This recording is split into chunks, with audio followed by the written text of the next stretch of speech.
सभी को नमस्कार। मेरे YouTube चैनल गंगाधर 233 पर आपका हार्दिक स्वागत है। आज हम जो अध्ययन करेंगे, हमारा जो विषय रहेगा रहेगा वृत्त और उसकी स्पर्शरेखा। चैप्टर संख्या 10 है, इसका अध्ययन करेंगे। सर्वप्रथम हम देखते हैं इसका ब्लूप्रिंट कैसे रहने वाला है।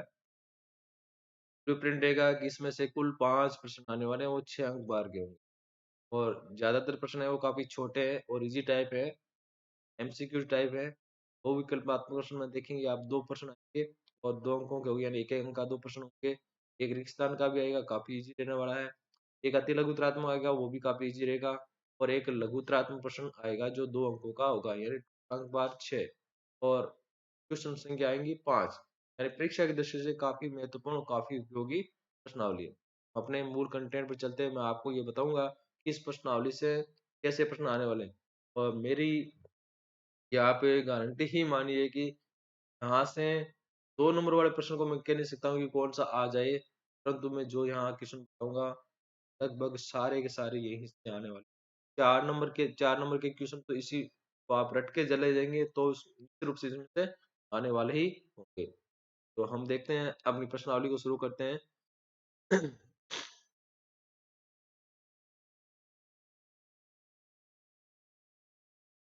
तो हम शुरू करते हैं वृत्त। तो अपना वृत्त क्या होता है? हम जब देखते हैं कि कोई एक बिंदु पर वृत्त क्या होता है? एक निश्चित बिंदु से समान दूरी पर स्थित जो बिंदुओं का बिंदुपथ होता है, ये जो बिंदुपथ है, समान दूरी पर इस एक निश्चित सभी बिंदुओं का बिंदुपथ क्या कहलाएगा? एक वृत्त कहलाता है। अब हम वृत्त पर जो मुख्य रूप से आते हैं कि अपनी जो अवधारणा क्या है? अवधारणा है कि हम देखें, एक वृत्त लेंगे और एक क्या लेंगे? सरल रेखा। एक वृत्त लेंगे और लेंगे एक सरल रेखा। तो वृत्त और सरल रेखा के बीच में क्या स्थितियाँ? 3 तरह की स्थितियाँ बनती है। आप पहली स्थिति देखिए, यहाँ एक वृत्त बना हुआ है और एक वृत्त बना हुआ है, उसके सापेक्ष एक सरल रेखा बनी हुई है। उनकी के बीच क्या स्थिति है? हम देखें, वृत्त और सरल रेखा के बीच में कोई संपर्क नहीं है। यानी दोनों के बीच में कोई उपनिष्ठ बिंदु नहीं है। उपनिष्ठ क्या होता है? जब वो आपस में मिलते हैं मतलब या तो टच करते हैं, मिलेंगे या तो बिल्कुल एकदम टच करके गुजरेगा, या क्या होगा? वो काटेगा, तभी तो कोई ना कोई उपनिष्ठ बिंदु होगा। रेखा और सरल रेखा का, रेखा और वृत्त वृत्त का है, एक ना कोई उपनिष्ठ होगा। तो जब तक ये उपनिष्ठ नहीं है, इसका मतलब क्या है? ये दोनों अलग-अलग है। तो हमें यहाँ स्पष्ट दिख रहा है कि जब एक वृत्त और रेखा में कोई उपनिष्ठ बिंदु नहीं होता है, तो ऐसी रेखा को हम क्या कहते हैं? अप्रतिच्छेदी रेखा कहते हैं। ये प्रश्न अप्रतिच्छेदी रेखा का है। 1 नंबर का प्रश्न है। इनमें से जो परिभाषाएँ दे रखी है, वहाँ से निश्चित रूप से आने वाला है, ये आपको ध्यान रखना है। ये सारी की सारी जो बातें आपको केवल समझनी है, परीक्षा में प्रश्न पढ़कर समझ कर उत्तर ही देना है। सीधा यही बात रहेगी। तो ये एक वृत्त है और ये रेखा है। इन दोनों में कोई मिलान नहीं है, तो इनको हम क्या कहेंगे? इस रेखा को हम क्या कहेंगे? अप्रतिच्छेद रेखा, यानी ये वृत्त को कहीं नहीं काटती है। और अप्रतिच्छेद रेखा और वृत्त में कोई उपनिष्ठ बिंदु नहीं होता है। ये भी आपको ध्यान में रखना है। दूसरी जो हमारी जो प्रश्न आ रहा है वो है छेदक रेखा। यहाँ हम देखिए, एक वृत्त बना हुआ है, ये ऐसा वृत्त बना हुआ है और उसको एक रेखा काट रही है। काट रही है, कितने जगह काट रही है? एक बिंदु यहाँ, एक बिंदु यहाँ। तो 2 बिंदुओं पर काट रही है। तो जब कोई वृत्त रेखा है, वृत्त को 2 बिंदुओं पर काटे, तो हम क्या कहेंगे? छेदक रेखा, यानी आर-पार निकल जाए। छेदना यही होता है, आर-पार। जब अगर हम कान भी सीधा छेद करते हैं, तो एक साइड से डालते हैं, दूसरी साइड बाहर आ जाता है, तो हम कहते हैं छेदना। हमने एक कागज़ लिया और कागज़ में एक पेन या पेंसिल या सुई उसमें से आर-पार करते हैं, तो वो दोनों साइड निकल जाती है। दोनों साइड निकलेगी, इसका मतलब क्या हुआ? वो 2 जगह छेद कर रही है, 2 जगह काट रही है, तो उसको हम क्या कहेंगे? छेदक रेखा। तो छेदक रेखा वृत्त को 2 बिंदुओं पर काटती है। छेदक रेखा क्या करती है? वृत्त को 2 बिंदुओं पर काटती है। इसे प्रतिच्छेदी रेखा भी कहते हैं, प्रतिच्छेद करना। छेदक रेखा भी नाम आ सकता है, प्रतिच्छेदी रेखा भी नाम आ सकता है, आपको ये समझना है। तो अप्रतिच्छेदी क्या थी? जिसका वृत्त से कोई लेना-देना नहीं था, वो बिल्कुल बाहर है वृत्त से। वो अप्रतिच्छेदी यानी कोई विनिष्ट बिंदु नहीं था। छेदक रेखा यानी जो वृत्त को काटती है और 2 भागों पर काट 2 बिंदुओं पर काटती है, आर-पार निकल जाती है, उसको हम क्या कहेंगे? छेदक रेखा कहेंगे। और ये इसके कितने विनिष्ट हो गए? वृत्त और छेदक रेखा के बीच में कितने विनिष्ट बिंदु है? 2। ये भी आपको ध्यान रखना है।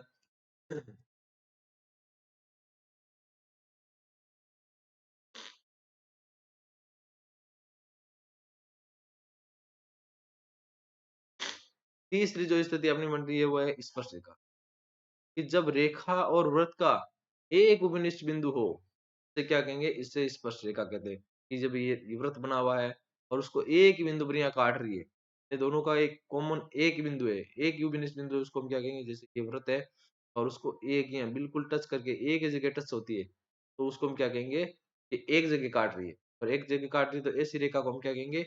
ऐसी रेखा को हम स्पर्श रेखा कहते हैं। ऐसी रेखा को हम क्या कहते हैं?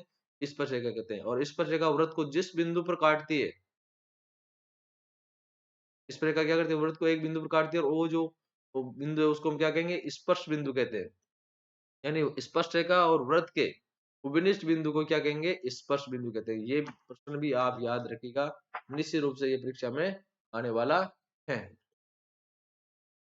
तो स्पर्श रेखा वृत्त को कितने बिंदु पर काटती है? एक जगह। और स्पर्श रेखा और जो वृत्त का उपनिष्ठ बिंदु है उसको हम क्या कहेंगे? स्पर्श बिंदु कहते हैं। ये आपको ध्यान रखना है। और स्पर्श रेखा और वृत्त में वृत्त में कितने बिंदु उपनिष्ठ होते हैं? एक बिंदु। ये भी आपको ध्यान रखना है। तो यहाँ से छोटे-छोटे प्रश्न आने वाले हैं, केवल हमें अवधारणा समझनी है। एक बार आपको फिर यहाँ रिवीजन में कर देता हूँ कि एक ये वृत्त है और इधर एक ये रेखा है। कोई मिलान नहीं है, इसका मतलब ये क्या है? अप्रतिच्छेदी रेखा है। क्या हो गया? अप्रतिच्छेदी। एक वृत्त है, उसको ये रेखा 2 जगह काट रही है, उसको हम क्या कहेंगे? छेदक, छेदक रेखा कहेंगे। और एक ये वृत्त है, उसको केवल टच करके जा रही है, एक ही जगह काट रही है, क्या कहेंगे? स्पर्श रेखा। तो रेखा और वृत्त के जो स्थिति के आधार पर हम 3 तरह की रेखाओं की बात करेंगे। एक अप्रतिच्छेदी रेखा, एक छेदक रेखा, दूसरी तीसरी स्पर्श रेखा। तो यहाँ देखिए, वृत्त और रेखा में कोई उपनिष्ठ बिंदु नहीं है। उपनिष्ठ बिंदु की संख्या क्या है? 0। यहाँ उपनिष्ठ बिंदु की संख्या है 0। यहाँ उपनिष्ठ बिंदु कितने हैं? 2। और स्पर्श रेखा वाले में कितने उपनिष्ठ बिंदु? 1। तो ये भी बात आपको ध्यान रखनी है कि वृत्त और अप्रतिच्छेद रेखा में कितने उपनिष्ठ बिंदु होते हैं? 0। वृत्त और छेदक रेखा में कितने उपनिष्ठ बिंदु होते हैं? 2। वृत्त और स्पर्श रेखा में कितने बिंदु होते हैं? 1। और वृत्त और स्पर्श रेखा के जो विनिष्ट बिंदु होते हैं, वृत्त और किसके सॉरी रेखा और वृत्त, स्पर्श रेखा और वृत्त का जो विनिष्ट बिंदु है उसको हम क्या कहते हैं? स्पर्श बिंदु कहते हैं। तो ये प्रश्न आपको याद रखने हैं।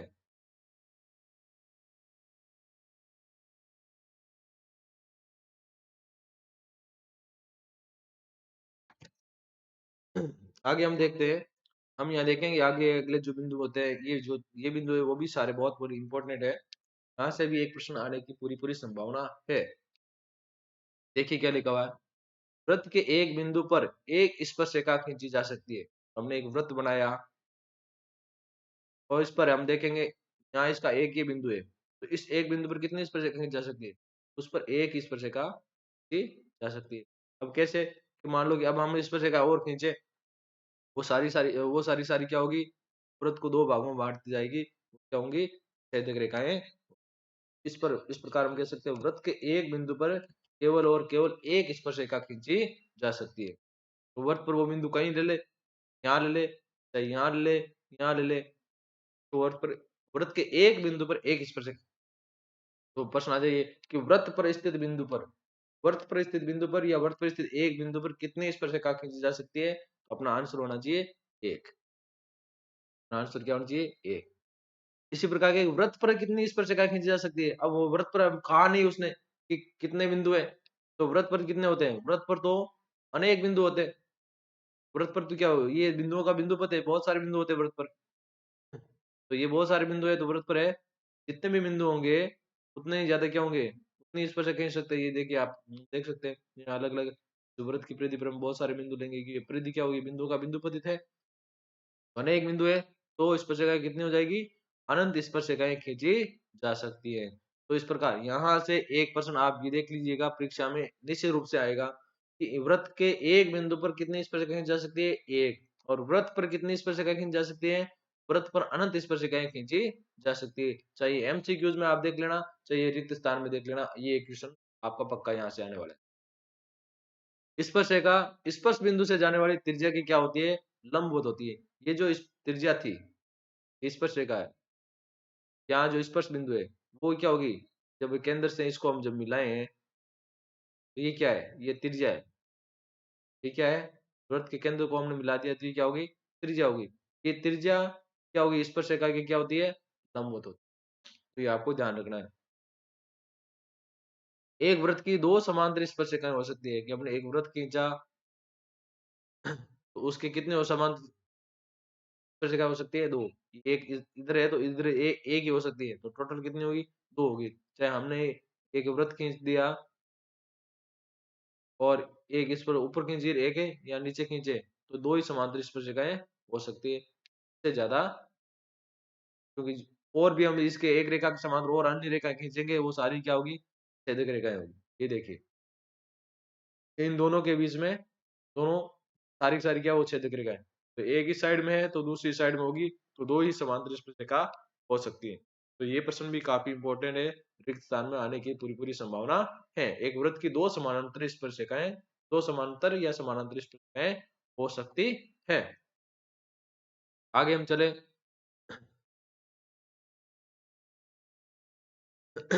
आपको ये पाइथागोरस प्रमेय याद रखनी है कि एक समकोण त्रिभुज है जिसमें कोण बी क्या है? 90 डिग्री का है। तो 90 डिग्री के सामने वाली जो भुजा होती है वो हमेशा क्या कहलाती है? कर्ण कहलाती है। आपको ये ध्यान रखना है। 90 डिग्री कर्ण क्या होता है? 90 डिग्री के सामने वाली भुजा क्या होती है? कर्ण होती है। इस चीज को आप ध्यान रखना। जहां भी आपने 90 डिग्री कोण बनाया, ये समकोण है, बी समकोण है या ए समकोण है, तो ए समकोण है तो ए यहाँ लिखेंगे, बी समकोण है तो बी यहाँ लिखेंगे, सी समकोण है सी यहाँ लिखेंगे, बाकी दोनों भुज जो है वो साइडों में लिख देंगे। ऊपर नीचे उससे कोई फर्क नहीं पड़ने वाला कि किसको कहाँ लिखा। परंतु जिसको समकोण बताया गया उसके सामने वाली भुजा हमेशा क्या होती है? कर्ण होती है। तो ऐसे प्रश्नों में हमें ये चित्र बना ही रहना है। हम चित्र बनाएँगे तो हमें क्या पता चल जाएगा कि ये समकोण त्रिभुज है और समकोण त्रिभुज में ये जो कोण है वो क्या होता है? समकोण होता है। बड़ा बना देते हैं थोड़ा-सा। ये समकोण त्रिभुज है और यहाँ जो बना हुआ है कोण वो 90 डिग्री का है। ये 90 डिग्री का होगा ऑटोमेटिक, और ये जो भुजा होगी वो क्या होगी? कर्ण होगी। अब बाकी 2 भुजाएँ बची हैं, वो कौन-सी है? कौन लंब है, कौन आधार है? हम इस दोनों को ले सकते हैं कि कोई सा भी लंब हो सकता है और कोई सा भी आधार हो सकता है। हम क्या करते हैं, जो खड़ी होती है उसको हम लंब बोल देते हैं और जो आड़ी होती है उसको हम क्या बोल देंगे? आधार बोल देते हैं। हो सकता है इनको इधर भी लंब को आधार, आधार को लंब लिखे तो भी कोई फ़र्क नहीं पड़ने वाला है। इस चीज़ का भी आप विशेष ध्यान में रखें। अब देखते हैं पाइथागोरस प्रमेय, जिसको हम बोधायन प्रमेय भी कहते हैं। कर्ण स्क्वायर बराबर क्या होता है कि इस भुजा का तो सबसे ये कर्ण क्या होती है? किसी समकोण त्रिभुज की सबसे बड़ी भुजा होती है, वो होती है कर्ण। तो कर्ण का स्क्वायर करेंगे तो वो क्या होगा? शेष दोनों भुजाओं के वर्गों के योग के बराबर होगी। समकोण त्रिभुज की जो सबसे बड़ी भुजा है, शेष भुजाओं के वर्गों के योग के बराबर है। तो कर्ण स्क्वायर बराबर क्या हो गया? लंब स्क्वायर प्लस आधार स्क्वायर। तो ये आपको सूत्र याद रखना है और ये बहुत जगह काम आता है, तो आपको निश्चित रूप से याद रखना ही रखना है। अब इसके उपयोग भी बहुत सारे हैं। हम देखें इसके उपयोग क्या होगा। एक प्रश्न जहाँ से जो एक अति लघुतरात्मक प्रश्न, तो निश्चित रूप से यहीं से आने वाले अति लघुतरात्मक प्रश्न में 2 तरह के प्रश्न आएँगे। वो 2 तरह के प्रश्न मैं आपको करवा दूँगा। उसमें एक पहला ये इस पे ये पाइथागोरस प्रमेय पर आधारित है। तो वहाँ से, और वहाँ से नहीं आएगा, एक दूसरा और प्रकार मैं बताऊँगा, वहाँ से निश्चित रूप से आएँगे। एक प्रश्न है कि 5 सेंटीमीटर त्रिज्या वाले वृत्त के एक बिंदु P पर स्पर्शरेखा 5 सेंटीमीटर त्रिज्या वाले एक वृत्त है। तो हमें इसको समझना है कि त्रिज्या कितनी है? 5 सेंटीमीटर। तो हम जो एक वृत्त बनाएँगे, हमने एक वृत्त बनाया और इसकी जो त्रिज्या है वो त्रिज्या कितनी है? ये केंद्र उसका हो गया। अब त्रिज्या क्या होगी? केंद्र से जो परिधि तक की दूरी है वो क्या होगी? त्रिज्या। ये कितनी है? 5 सेंटीमीटर। और वो कह रहा है 5 सेंटीमीटर त्रिज्या वाले वृत्त के एक बिंदु P पर, यहाँ एक बिंदु है जिसका नाम क्या है? P पर स्पर्शरेखा PQ केंद्र O से जाने वाली, इस पर एक स्पर्शरेखा खींची गई है। इस पर एक स्पर्शरेखा खींची गई है। वो क्या करे? केंद्र O से जाने वाली एक रेखा से बिंदु Q पर मिलती है कि यहाँ केंद्र से भी एक कोई रेखा जाए उस तरफ, उस स्पर्शरेखा की तरफ। तो वो बिंदु कहाँ पर मिलती है? मिलती है Q पर। तो केंद्र मान लिया O।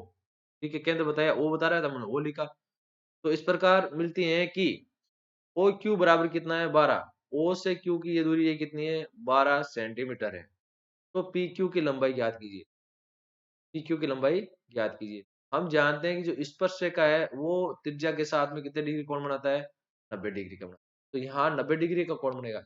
स्पर्श रेखा वृत्त की त्रिज्या के साथ में 90 डिग्री, यानी वृत्त की त्रिज्या के साथ में क्या होता है, स्पर्श रेखा लंबवत होती है। स्पर्श रेखा वृत्त की त्रिज्या के साथ में लंब होती है, यानी 90 डिग्री का कोण है बनाती है। तो यहाँ स्पर्श रेखा है वो 90 डिग्री कोण बनाए, तो 90 डिग्री सामने वाली भुजा ये क्या हो गई, ये होगी कर्ण। ये 12 सेंटीमीटर इधर की ओ क्यू, वो क्या हो गई, कर्ण। यानी केंद्र से बाहरी बिंदु को मिलाने वाली रेखा, वृत्त के केंद्र से बाहरी बिंदु को मिलाने वाली रेखा हमेशा क्या कहलाएगी, कर्ण कहलाएगी। तो इस चीज को आप जान रखें, केंद्र से बाहरी बिंदु को मिलाने वाली रेखा, केंद्र से वृत्त के केंद्र से बाहरी बिंदु को मिलाने वाली रेखा क्या कहलाएगी, कर्ण कहलाएगी। ये सबसे बड़ी भुजा होती है, इसको आपको ध्यान रखना है। तो कर्ण क्या हो गया, ओ क्यू। अब इनके नाम ओ क्यू पी क्यू कुछ भी हो सकते हैं, ओपी भी हो सकता है, ओटी भी हो सकता है, परंतु ये रखना है केंद्र से बाहरी बिंदु को मिलाने वाली रेखा कर्ण होती है। तो ओ क्यू 12 सेंटीमीटर दे रखा है, क्यों, क्यों, क्योंकि ये 90 डिग्री के सामने वाली भुजा है। हमें ये क्यों नहीं लिखना है परीक्षा में, तो ये क्यों इसलिए लिखा था कि आपके दिमाग में प्रश्न पड़े कि इसको मैंने कर्ण क्यों कहा। कर्ण इसलिए कहा क्योंकि ये 90 डिग्री के क्या है, सामने वाली भुजा है, इसलिए इसको कर्ण कहा।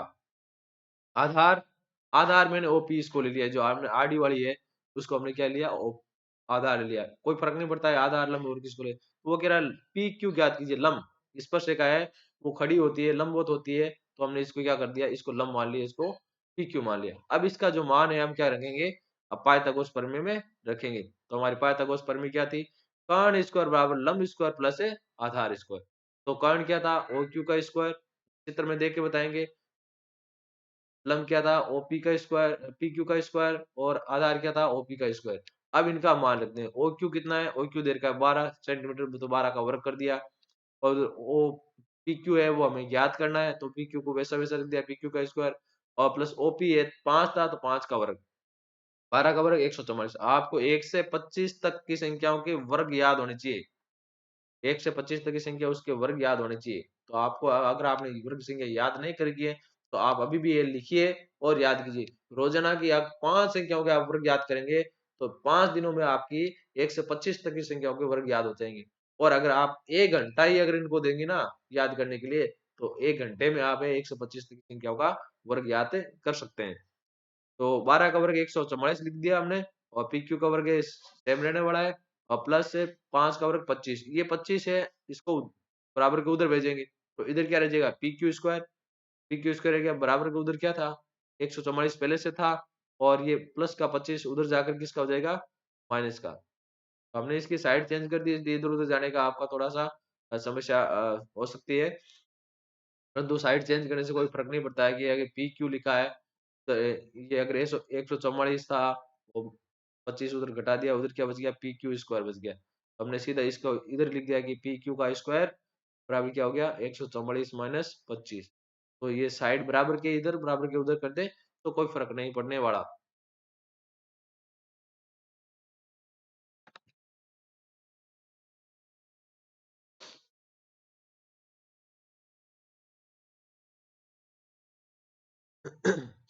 तो 144 में से 25 की रह गई 119, कितने रह गए, 119। तो पी क्यू का स्क्वायर 119।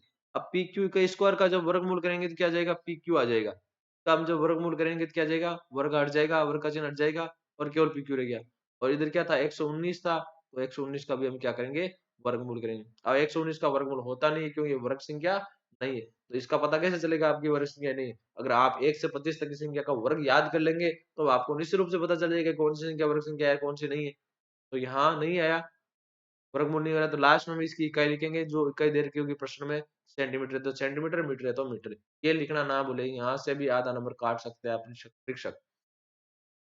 तो इस प्रकार एक पाइथागोरस प्रमेय से हमने एक बाहरी बिंदु से वृत्त पर जो लंब डाला गया था, उसके आधार पर हमने जो ये लंब की लंबाई की हमने ज्ञात कर ली। लंब की लंबाई भी ज्ञात कर सके, लंब की सॉरी आधार जो त्रिज्या है वो भी ज्ञात कर सकते हैं वृत्त की। और हम जो केंद्र, वृत्त के केंद्र से जो बाहरी बिंदु की दूरी है जिसको हम कर्ण कहते हैं, वो भी हम ज्ञात कर सकते हैं। एक प्रश्न और देखिए आप, एक बिंदु P से वृत्त पर स्पर्श रेखा की लंबाई कितनी है, 24। यानी स्पर्श रेखा की लंबाई पूछ देर का है, तो ये वृत्त है, और बाहरी बिंदु ये P है, वहां से एक स्पर्श रेखा खींची गई है, ये स्पर्श रेखा के यहाँ स्पर्श बिंदु है, तो बिंदु क्या दे रखा है, एक बिंदु P से खींची गई है, तो ये बिंदु P है, P से वृत्त पर स्पर्श रेखा खींची गई है, तथा P की केंद्र से दूरी, तो ये P ये रहा, केंद्र ये रहा, इसकी P से अगर मिलाते हैं तो ये केंद्र की दूरी कितनी देर की है, 25 सेंटीमीटर, कितनी देर की है, 25 सेंटीमीटर। और ये स्पर्श रेखा की लंबाई ये कितनी देर की थी, 24 सेंटीमीटर। बच गया क्या, ये बच गया। और ये क्या होती है, स्पर्श बिंदु से केंद्र तक की दूरी क्या कहलाती है, त्रिज्या। तो ये उसने पूछा वृत्त की त्रिज्या क्या होगी, वृत्त की त्रिज्या हम ज्ञात कर लेंगे, कर्ण का स्क्वायर, अब लंब स्क्वायर प्लस आधार स्क्वायर। यहाँ केंद्र ओपी ये त्रिज्या है, केंद्र नहीं यहाँ लिखा है, सॉरी, कर्ण, कर्ण ओपी, ओ से ये पी तक की दूरी, केंद्र से वाय बिंदु तक की दूरी ये कहलाएगी कर्ण ओपी, कितनी देर की है, 25 सेंटीमीटर। और लंब पी ए, ये स्पर्श रेखा की जो लंबाई है वो कितनी देर की है, 24 सेंटीमीटर। तो हमें आधार यानी ये जो त्रिज्या है वो हमें ज्ञात है करनी है। तो त्रिज्या कैसे ज्ञात करेंगे, तो वही हमारा सूत्र पाइथागोरस का, कर्ण स्क्वायर बराबर लंब स्क्वायर प्लस आधार स्क्वायर। कर्ण क्या है इसमें, कर्ण देखो क्या है, 90 डिग्री की है, ये था इसके सामने वाली भुजा यानी ओपी, तो ओपी का स्क्वायर लिखा, बराबर लंब कितना है, लंब ये था पी ए, उससे पी ए का स्क्वायर प्लस आधार क्या है, ओ ए, ओ ए का स्क्वायर, ये हो गया। स्क्वायर लगाना नहीं भूले आप। अब यहाँ सब जब मान रखेंगे तो ये ओपी का मान था 25, तो 25 का वर्ग हो गया 625, और पी ए का मान 24, 24 का वर्ग है 576। आपको याद होंगे तो निश्चित रूप से आप ये सीधे लिख सकते हैं। और वर्ग याद नहीं है, किसी संख्या का वर्ग याद नहीं है, संख्या का वर्ग याद करना याद नहीं है, तो उस जैसे मान लो 25 का वर्ग याद करना है, हमें क्या करना है, 25 को किससे गुणा करना पड़ेगा, 25 से ही गुणा करना पड़ेगा। तो 25 को 25 से गुणा करोगे 625 आ जाएगा। तो किसी भी संख्या का वर्ग याद करना है तो उसको उसी से गुणा करना है, क्योंकि वर्ग में क्या होती है, घात होती है दो, दो घात का मतलब क्या था, इस संख्या को दो बार गुणा में लिखो। घात अगर 3 आ जाए तो इसका मतलब क्या, इस संख्या को 3 बार गुणा में करो, 3 बार गुणा करो। तो ये आपको ध्यान में रखना है।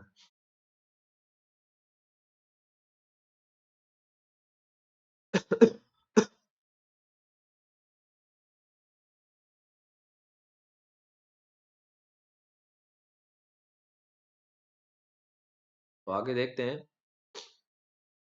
यहाँ हमारे पास था ओ ए का स्क्वायर, ये हमें ज्ञात करना है, तो इसके साथ में 706 576 वो उधर जाएगा, 625 के उधर जाएगा तो क्या हो जाएगा, माइनस हो जाएगा, माइनस हो जाएगा, कितना बच गया, 49 बच गया।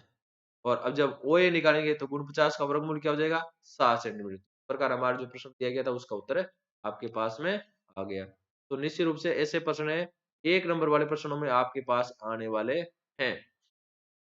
एक और क्वेश्चन देखिए, यहाँ लिखा है किसी 6 सेंटीमीटर त्रिज्या वाले वृत्त पर एक बाह्य बिंदु से स्पर्श रेखा की लंबाई कितनी है, 8। बाह्य बिंदु से केंद्र तक की लंबाई कितनी है, क्या स्पर्श रेखा की, स्पर्श रेखा की लंबाई दे रखी है, बाह्य बिंदु से स्पर्श रेखा की लंबाई, तो ये पीटी दे रखी है, वो कितनी देर की है, 8 सेंटीमीटर, कितनी देर की है, 8 सेंटीमीटर। तो उस बाह्य बिंदु की वृत्त के केंद्र से दूरी होगी, फिर वृत्त के केंद्र से, और उसने कितनी त्रिज्या कितनी बताई, त्रिज्या बता रही है 6 सेंटीमीटर, और ये उसने बताई है ये कितनी है, मैं तो आंसर ही बता दिया मैंने। तो बाह्य बिंदु से केंद्र तो दूरी ये हमें ज्ञात करनी है, और टी ज्ञात करनी है। बाह्य बिंदु ये, सॉरी बाह्य बिंदु ये और केंद्र, केंद्र से बाह्य बिंदु की दूरी ये क्या कहलाएगा, कर्ण कहलाएगा, कर्ण ज्ञात करनी है। तो कर्ण टीपी, कर्ण ओ टी, टी ओ है, ठीक है, कर्ण क्या है, टी ओ, बस इसमें गड़बड़ लिखा हुआ है, कर्ण है टी ओ। आधार क्या है, आधार इस हमने मान लिया ओपी, और ये कितनी है वो आपको लिखनी है, और लंब है वो कितनी है, टीपी है वो कितना है, वो आपको लिखना है। ये प्रश्न आपको खुद को करना है।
तो वापस हम चलते हैं, थोड़ा सा तकनीकी है, डिस्टरबेंस हुआ था।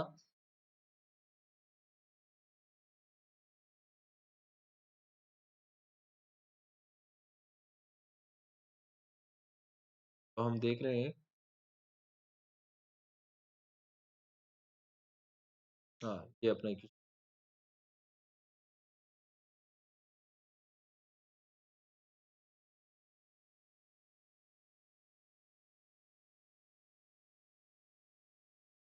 ये अपना क्वेश्चन आ गया। तो हम यहाँ देखें, कर्ण स्क्वायर बराबर है लंब स्क्वायर प्लस आधार स्क्वायर, ये हमें पाइथागोरस का प्रमेय लिखना है। कर्ण कितना है, कर्ण दैर्घ्य का है यहाँ पी ओ है, ये अब आपको ध्यान रखना है। लंब है पी टी का स्क्वायर, टी तक ये लंब है, जो स्पर्शरेखा की लंबाई होती है, और आधार है ओ पी का स्क्वायर यानी ये त्रिज्या। अब आपको इसमें वैल्यू रख के ये जो कर्ण है टी ओ, उसकी लंबाई आपको ज्ञात है करनी।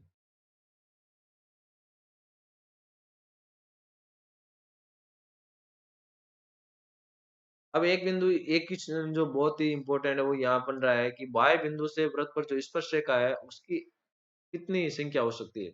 हमारे सामने बहुत सारी स्थितियां हो, तीन स्थितियां होगी, तो हम देखेंगे जब एक बिंदु वृत्त के अंदर स्थित हो, जब एक बिंदु वृत्त के अंदर स्थित हो तो स्पर्श रेखाओं की संख्या क्या होगी, तो स्पर्श रेखाओं की संख्या 0 होगी। कैसे, जैसे कि हमने एक वृत्त बनाया हुआ है, का ये केंद्र O है, और उसके अंदर ही एक हमने बिंदु लिया P। तो अब इसकी हम स्थिति देखें, देखें कि एक हमने वृत्त बनाया और इसमें ये बिंदु P है। अब इससे बहुत सारी स्पर्शिकाएं हम खींचे, बहुत सारी स्पर्शिका खींचे, तो वो सारी सारी स्पर्शिकाएं क्या होगी, वृत्त की क्या होगी, छेदक रेखाएं बनेगी, स्पर्श करने वाली कोई भी रेखा नहीं होगी। इस प्रकार हम कह सकते हैं जब बिंदु वृत्त के अंदर स्थित हो तो स्पर्श रेखाओं की संख्या क्या होगी, शून्य होगी।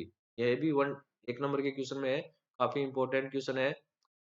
जब बिंदु वृत्त पर हो, कहाँ हो, वृत्त पर हो, यानी वृत्त की परिधि पर हो। वृत्त पर होने का मतलब क्या हो, वृत्त की परिधि पर है। ये वृत्त का जो एरिया देर का है उसकी जो है यहाँ परिधि उस पर होगा, तो उस पर होगा तो उस पर कितनी स्पर्शिका खींच सकते हैं, उस पर एक ही खींच सकते हैं। एक वृत्त पर एक स्पर्शिका खींची जा सकती है, ये आप ध्यान रखना।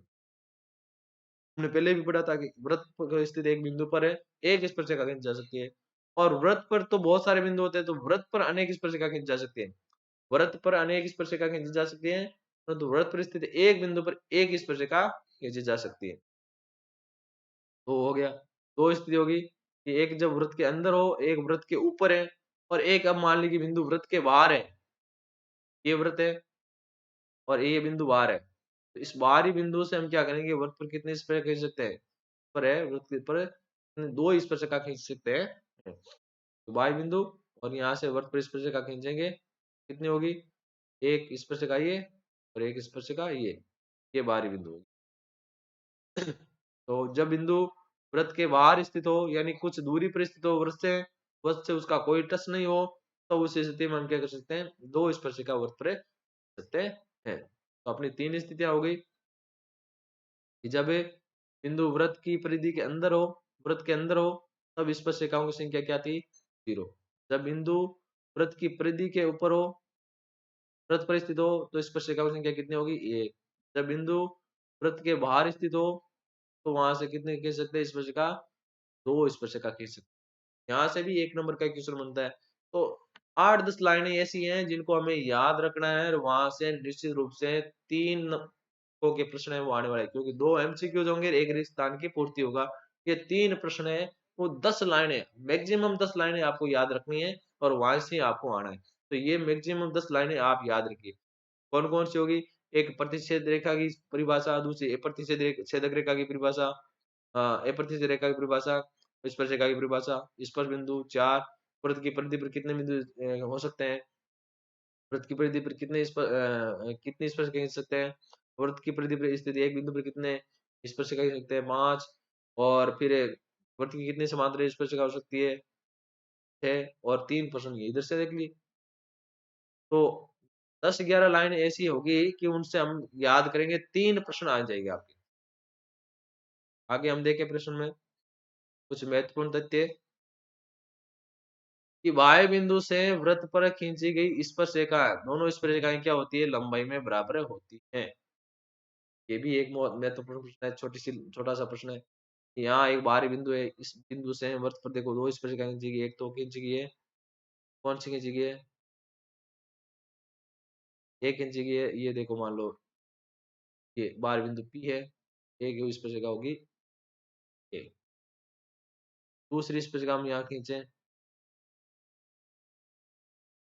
तो ये क्या हो जाएगी, ये यहाँ स्पर्शिका तो होगी PB। तो ये स्पर्शिका PA और PB दोनों लंबाई में क्या होती है, ये वाली भुजा और ये वाली भुजा, यानी ये भुजा दोनों आपस में क्या होती है, लंबाई में बराबर होती है। यानी बाह्य बिंदु से खींची गई दोनों स्पर्शिकाएं लंबाई में बराबर होती हैं। अगर ये 10 सेंटीमीटर है तो ये भी 10 सेंटीमीटर होगी, ये 5 सेंटीमीटर है तो ये भी 5 सेंटीमीटर होगी। तो प्रश्न परीक्षा में आ सकता है कि एक बाह्य बिंदु से वृत्त पर खींची गई एक स्पर्शिका की लंबाई 15 सेंटीमीटर है तो दूसरी स्पर्शिका की लंबाई कितनी होगी। तो आपका निश्चित रूप से उत्तर यही होना चाहिए, उत्तर 15। क्यों, दोनों स्पर्शिकाएं लंबाई में क्या होती है, बराबर होती है। और दोनों स्पर्शिका एक ही बिंदु से खींची गई हो तभी बराबर होगी।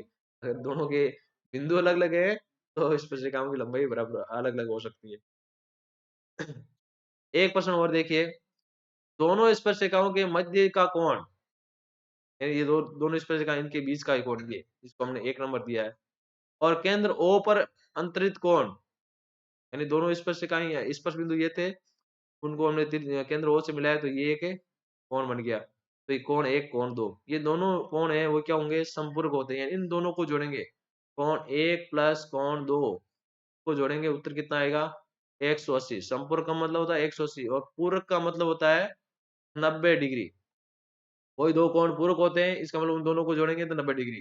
कोई दो कोण संपूरक है तो दोनों को जोड़ेंगे, उत्तर क्या होगा, 180। संपूरक में कोणों का योग कितना होता है, 180 डिग्री।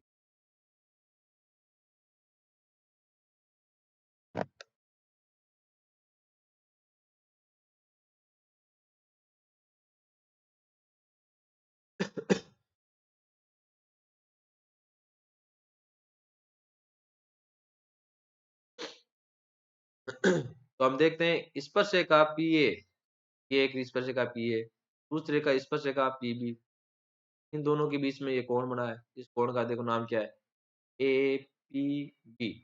ये कोण APB है जिसको हमने कोण दिया नंबर 1। और केंद्र पर अंतरित कोण AOB, तो BOA भी लिख सकते हैं। उसको हमने कोण नंबर कितना दिया, 2। यानी केंद्र पर स्पर्शिकाओं के बीच का कोण और केंद्र पर अंतरित कोण दोनों को जोड़ेंगे, उत्तर कितना आएगा, 180 डिग्री। यानी कोण नंबर 1 कोण नंबर 2 कितना होगा, 180। यानी इधर ये 100 डिग्री का है तो इधर वाला कितना होगा, दोनों का योग 180 है और एक 100 देर का है, दूसरा क्या होगा, उसको 180 में से घटा लेंगे तो सीधा सा उत्तर आ जाएगा। मैं एक कोण देर का केंद्र पर अंतरित कोण देर का है और त्रिज्याओं के मध्य का कोण ज्ञात करना है, तो उसको हमें क्या करना है, 180 में से घटाना है, सीधा ही अपना उत्तर आ जाएगा। तो कितना आया, 80।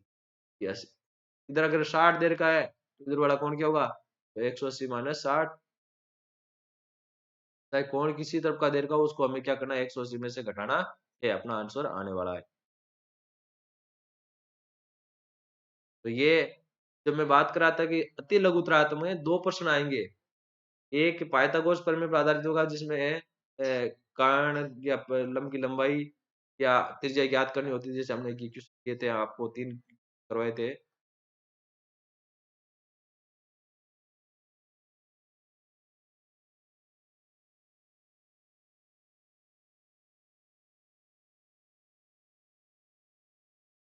ये वाले क्वेश्चन, तो एक प्रश्न यहाँ से आने वाला है, एक प्रश्न यहाँ से बनता है, आने वाला नहीं, एक यहाँ से बनता है, दूसरा बनता है यहाँ से। तो इसका भी हम अभ्यास कराते हैं, उसका हमने आपको अभ्यास करा दिया, इसका हम आपको अभ्यास करा देते हैं। अब देखते हैं कुछ क्वेश्चन लेते हैं कि वृत्त के बाहर स्थित किसी बिंदु से खींची गई एक स्पर्शिका की लंबाई 15 सेंटीमीटर है तो उसी बिंदु से खींची गई दूसरी स्पर्शिका की लंबाई कितनी होगी। तो ये हमने प्रश्न कर लिया था, 15 सेंटीमीटर। क्यों, क्योंकि दोनों स्पर्शिकाएं लंबाई में क्या होती है, बराबर होती है।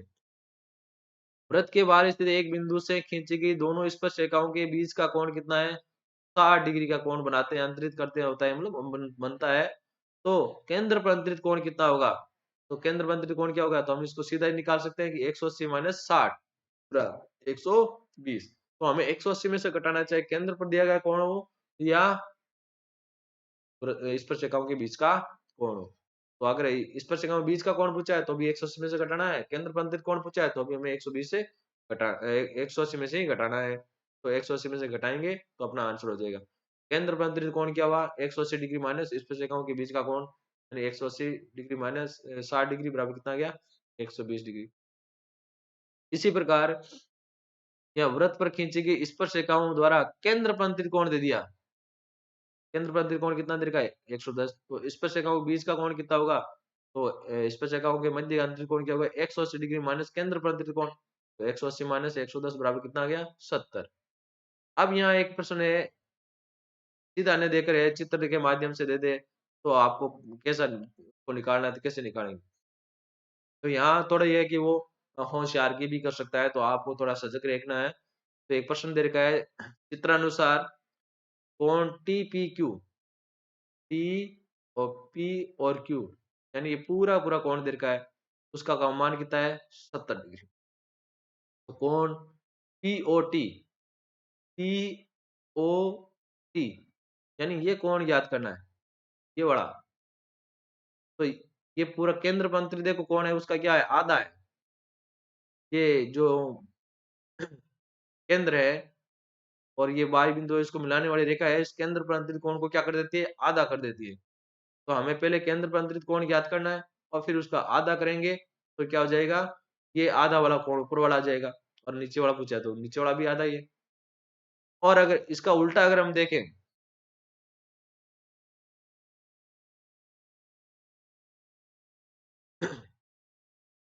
कि अगर ये पूरा कोण दे दे,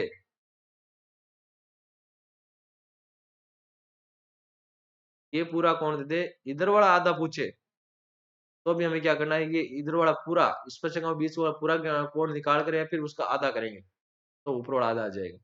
हमें इधर वाला आधा पूछा है केंद्र के अंदर थोड़ा, तो हम देखेंगे हम क्या करेंगे, ऐसे प्रश्नों में चित्र बनाएंगे। अगर चित्र दिया हुआ है तो उस चित्र को है आप समझेंगे, नहीं दिया हुआ है चित्र बनाइए। अब हम देखेंगे कोण पीटीओ, कोण पीटीओ क्या है,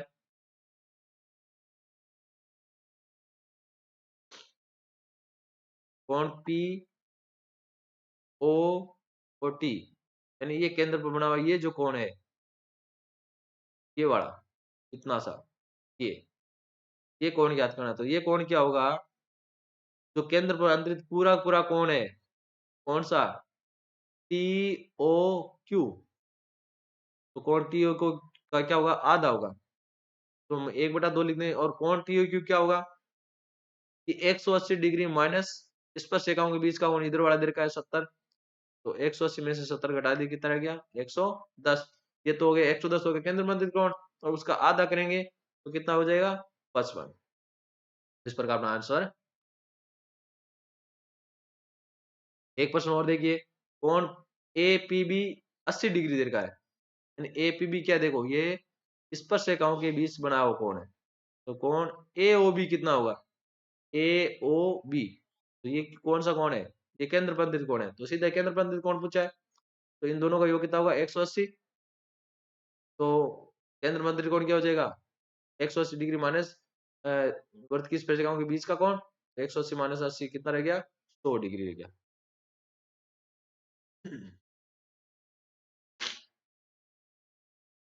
एक क्वेश्चन संख्या 6 देखिए, क्वेश्चन कोण पी टी क्यू, कोण ये पी है और ये टी है, ये क्यू यानी स्पर्शरेखाओं के बीच बना हुआ कोण कितना है, 60 डिग्री है। तो कोण O P Q, O P Q ये हमें याद करना है। तो ये एक नया तरीका दिख रहा है कि भाई हमें तो एक ही याद करना हो तो ये तो केंद्र पर कोण ज्ञात करो या वो ज्ञात करो। तो हमें कैसे पता चला, यहाँ देखो एक त्रिभुज ओ पी क्यू एक क्या बन रहा है, एक त्रिभुज बन रहा है। और त्रिभुज भी कैसा बन रहा है, उसकी ये दोनों ये ओ, मान लो ये ओ है, ये इधर पी है, ये क्यू है। ये ओपी क्या है, ओपी एक त्रिज्या है, यानी ये भुजा और ये भुजा, ये ओ क्यू ये भी क्या है, त्रिज्या। तो ओपी और ओ क्यू दोनों त्रिज्या है, तो वृत्त की दोनों त्रिज्या क्या होती है, बराबर। और हम जानते हैं कि दो त्रिज्या बराबर है किसी त्रिभुज में, तो उसको हम कहते हैं समद्विबाहु त्रिभुज। क्या कहेंगे, समद्विबाहु त्रिभुज। और समद्विबाहु त्रिभुज की विशेषता क्या होती है कि दोनों भुजाएं बराबर है, तो उनके सामने वाले जो कोण भी होंगे क्या होंगे, बराबर। यानी P पर बनने वाला कोण ये, और ये इधर Q पर बनने वाला कोण ये, दोनों क्या होते हैं, बराबर होते हैं। तो हमें देखो, हमें अब कैसे पता चलेगा कि बराबर है, तो कैसे निकालें, तो हम क्या करें, केंद्र पंद्रित कोण निकाल लो। कितना है, इधर 60 था तो ये कितना रह गया, 120। अब बाकी दो कोण है वो क्या है, बराबर है, तो हम दोनों को क्या करेंगे, जोड़ लो। ये त्रिभुज के तीन ही कोण है, 120, और ये मान लो ये x है, ये दूसरा भी x है, तो कितना हो गया, 180।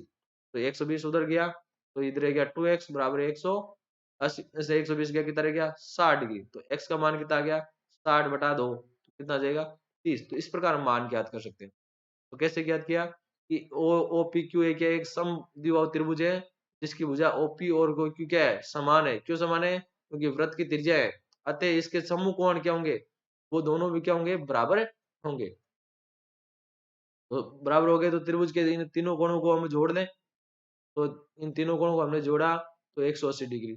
हमने देखा कि ये O P Q, O Q P, O P Q, ये दोनों क्या है, बराबर है। तो ये दोनों बराबर है, और साथ में ये हमें 120 दे रखा था। उधर कोण कितना है, तीनों कोणों त्रिभुज के तीनों कोणों का योग 180। तो 2 OPQ बराबर 180 माइनस 120, कितना बच गया, 60। 60 का आधा कितना हो गया, 30। तो इस प्रकार इस प्रश्न को भी हमें सॉल्व कर सकते हैं, हमें घबराने की आवश्यकता नहीं है। एक क्वेश्चन और दीजिए, सिद्ध कीजिए कि वाय बिंदु से वृत्त पर खींची गई स्पर्शिकाएं क्या होती है, लंबाई में बराबर होती है। ये एक प्रमेय है, और ये प्रमेय भी काफी इंपॉर्टेंट है, और ये परीक्षा में आ भी सकती है, प्रश्न के रूप में भी दे रखी है। तो हमें क्या करना है, जो दिया गया है वो हमें इसको लिखेंगे, और क्या दिया गया है वो पढ़े फिर, कि वाय बिंदु से वृत्त पर खींची गई स्पर्शिकाएं, वाय बिंदु से वृत्त पर खींची गई स्पर्शिकाएं बराबर है। तो हमें क्या दिया गया है कि एक वृत्त है जिसका केंद्र O है, हम लिखेंगे एक वृत्त है और जिसका केंद्र क्या होगा, O।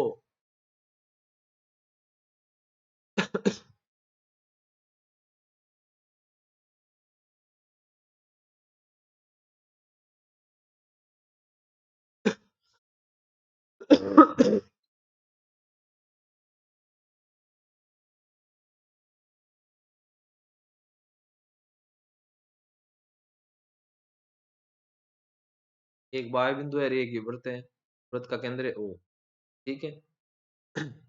वाय बिंदु P जिससे क्या होगी, दो स्पर्शिका खींची जाएगी। तो एक बिंदु हमने क्या किया, एक P से P ये स्पर्शिका खींच दी, दूसरे P से P भी दो स्पर्शिका खींच दी। तो ये जो प्रश्न में कहा था कि वृत्त पर खींची गई दो स्पर्शिका लंबाई बराबर थी, तो हमने दो स्पर्शिका खींच दी। अब हमने ये कि रचना क्या की कि स्पर्श बिंदु ए बी को हमने क्या किया, हमने इसको केंद्र ओ से मिला दी, ठीक है। और साथ साथ में हमने क्या है, केंद्र ओ को हमने वाय बिंदु पी से भी मिला दिया, केंद्र ओ को हमने इस वाय बिंदु पी से भी मिला दिया। अभी तक हमने ये इतना ही देर का था प्रश्न में, तो यही देर का था। अब हमने क्या किया, इसमें दो रचना की, इस केंद्र को त्रिज्या से मिला दिया, दोनों से वाय बिंदु से, और ये इसको मिला दिया। तो यहाँ हम देखें वृत्त में, इस वृत्त के अंतर्गत या परिगत जो भी है, दो त्रिभुज बन रहे हैं। एक त्रिभुज ये ओ पी ए और ओ बी पी, ये दो ऊपर वाला और एक ये वाला, ये दो त्रिभुजे बन गए।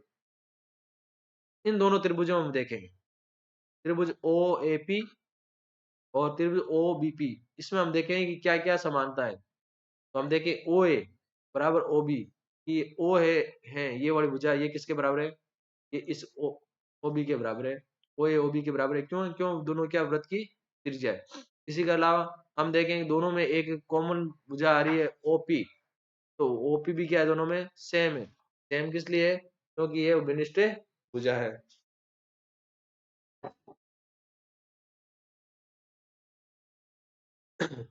और एक कोण है ओ ए पी, यानी ए पर बना हुआ कोण, और ये कोण बी पर बना हुआ कोण, ये दोनों क्या है, समान हो गए। क्यों, क्योंकि ये दोनों ही त्रिज्या के साथ क्या बनाते हैं, ये जो दोनों स्पर्शिकाएं हैं ये दो त्रिज्या के साथ लंबवत होती है, यानी 90-90 डिग्री के कोण बनते हैं, तो ये भी क्या हो गया, बराबर। तो हम देखते हैं सर्वांग समता का नियम, RHS नियम, यानी आर का मतलब समकोण त्रिभुज में एक कर्ण और एक भुजा, समकोण त्रिभुज में समकोण कर्ण भुजा नियम, समकोण कर्ण भुजा नियम,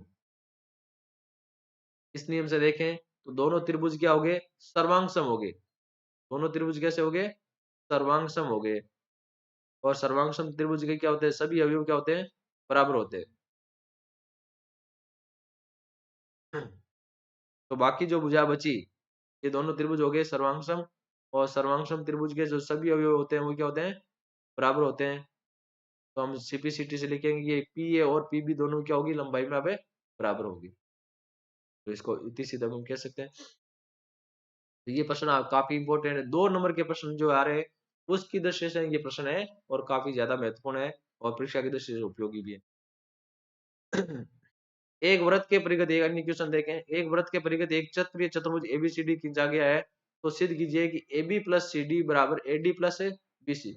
तो हमें जो दिया गया है कि एक वृत्त है और वृत्त के परिघ क्या खींचा गया है, एक वृत्त जो क्या बनाया हुआ है, एक ये चतुर्भुज बनाया हुआ है। तो इस प्रकार हम एक रचना करेंगे और उसमें लिखेंगे, उसकी बिंदु भी देंगे। तो चारों ओर बिंदु दे, ये जो पहले हम देंगे किसके, ये के चतुर्भुज है उसके हमने 4 बिंदु दिए ABCD, और फिर वृत्त को जहां जहां टच कर रहा है तो हमने नाम दिया PQRS। ठीक है,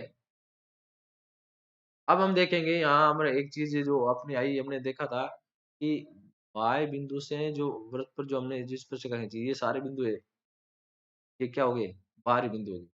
ये बाहरी बिंदु से हम देखो वृत्त पर 2 स्पर्शिका खींच, ये वाली और एक ये वाली, कलर चेंज करके देख देते हैं। ये बाहरी बिंदु है, इस पर ये वृत्त पर ये 2 स्पर्शिका है, ये बराबर है। ये बाहरी बिंदु से ये वृत्त पर ये 2 स्पर्शिका खींची, ये बराबर है। इस बाहरी बिंदु से वृत्त पर 2 स्पर्शिका खींची, वो भी क्या होगी, बराबर। इस बाहरी बिंदु से वृत्त पर 2 स्पर्शिका खींची, वो भी क्या होगी, बराबर। तो हम जानते हैं कि एक वाय बिंदु से वृत्त पर खींची गई इस 2 स्पर्शिकाएं क्या होती है, लंबाई में बराबर होती हैं। तो बिंदु ए से खींची गई स्पर्शिकाएं, ये बिंदु ए है, इससे वृत्त पर 2 स्पर्शिकाएं, एक तो इसका नाम दे दिया ये पी एपी, और दूसरा क्या होगा एएस। ठीक है, उसी प्रकार बिंदु बी से दो दो स्पर्शिका खींची गई है, कौन सी, एक तो बीपी और एक क्या हो गया बीक्यू। तो बीपी बीक्यू को जब हम लिखेंगे तो हम क्या करना है, इस तरफ लिखेंगे कि एक पूरी भुजा बन जाए, जैसे ये वाले एपी और बीपी बनकर क्या हो जाएगी, तो इनको जोड़ें तो क्या हो जाएगा, एक पूरी भुजा बन जाए। तो इधर एपी आया है तो इधर बीपी लिख देंगे, तो बीपी हमने इधर लिख दिया क्योंकि इन दोनों को जोड़े तो क्या बन जाएगा, ए बी बन जाए। हमारे प्रश्न में क्या आ रहा है, ए बी आ रहा है ना, तो ए बी इसी तरीके से आएगा। तो ये ध्यान रखना है, तो हमने पहले बीपी को इधर रखा और उधर बीक्यू को उधर रख दिया। उसी प्रकार सी से खींची गई स्पर्शिकाएं क्या होगी, एक होगी सी आर, दूसरी क्या होगी सी क्यू। डी से जो स्पर्शिकाएं खींची गई वो क्या होगी, एक होगी डी आर और डी एस, इसको भी हम इसी तरह के लिखे, जैसे सी से खींची सी आर, तो इसमें क्या जोड़े, इसमें ये डी आर जोड़े तो ये पूरी सी डी हो जाएगी, तो हमने डी आर को इधर लिख दिया और डी एस को इधर लिखा, और डी एस उधर लिखा तो हमने क्या हो गया, जो बच गया था ए एस, ये दोनों जुड़कर क्या हो जाएगी, एक एडी रेखा बन जाएगी, और ये दोनों जुड़कर क्या बन जाएगी, बीसी बन जाएगी।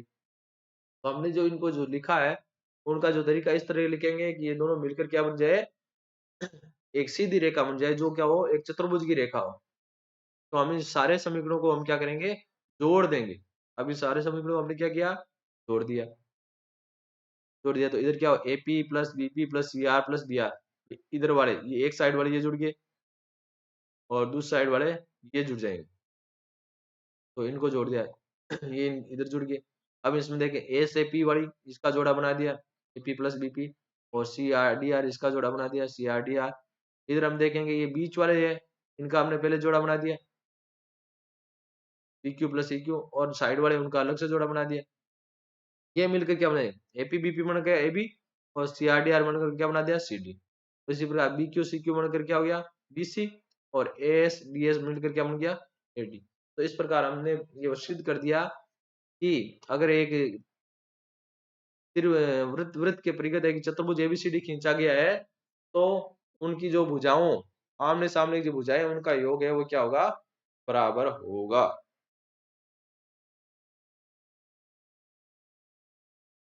तो इस प्रश्नावली से भी काफ़ी महत्वपूर्ण प्रश्न और भी हो सकते हैं, जिनके बारे में आपको बताता हूँ, तो आप उनको नोट कर लें और उनका अभ्यास करें।